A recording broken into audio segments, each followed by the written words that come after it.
welcome to this video. We are given a cone with radius, base radius as 5. Okay, so I got my radius r as 5.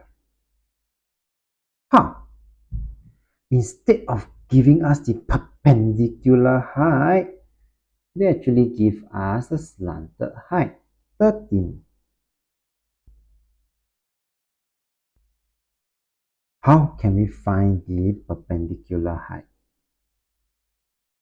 H. By Pythagoras theorem. I hope you remember. By Pythagoras theorem, since there is a right angle triangle, h square plus 5 square is equals to the square of the perpendicular, 13. And from here, I can gather that my h square is equals to 13 square minus away my 5 square. And therefore, my h is simply the square root of 13 square minus 5 square. 12.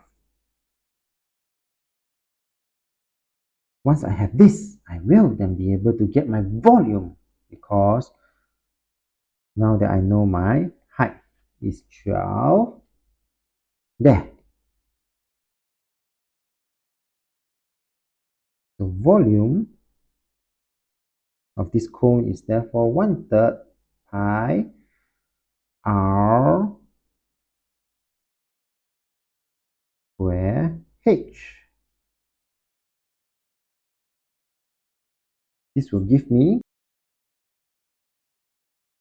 314.159.